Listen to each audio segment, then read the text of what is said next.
Na, ito na po. Lumagay na po si paring imo ng sibuyas at bawang. At kumayod na rin po si bayaw ng nyog. At narito po yung aming gagataan. Ay, talaga naman. Tingnan yung mga idol mamaya. Langis-langis yan. Ay, mga idol, shoutout nga pala po sa kumpanya po ng Crooks. Di po kayo marunong gumawa ng design. Ganito po ang gawin nyo sa susunod, oh. Ayan, lalagay nyo pong butas-butas sa may gilid at naipunan daw po ng tubig.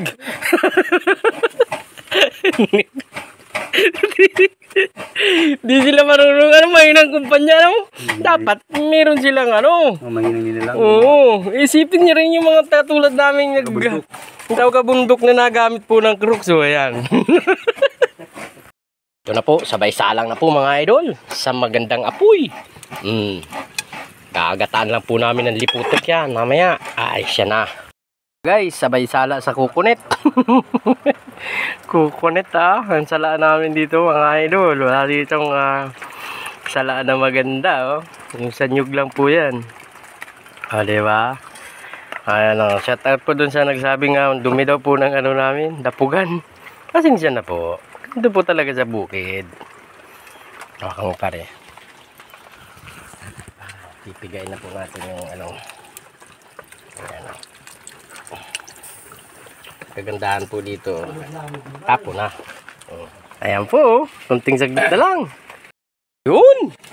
Ito na mga idol. Talaga naman.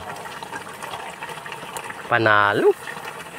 Panalo talaga sa bukid mga idol. Ayan.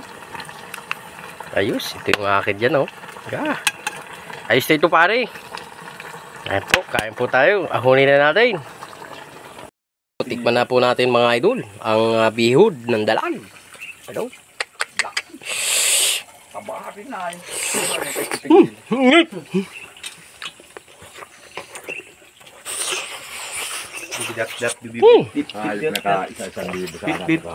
Ay na, ito na guys. Patapagala guys ng sustansya ng dalag. Sakit ng tiyan. Pare, nabalis mo yata ako. Pare. Sobrang gawin sa kain. Laway nga. Nakatatlong balik mo naman idol, nakatatlong damak kahabluan ng dimong gulang kaparmer sa yan pa di nang liliit di nang lalaki. Sakit talaga. Ayan po si Don Imon ang aming boss. Ayan, para pagala din po. Ayan, shout out daw po doon sa baka daw po makalimutan, pakishare po sa Crooks, pakitag nyo po yan kumpanya ng Crooks. Magaling po ito gumawa ng design ay.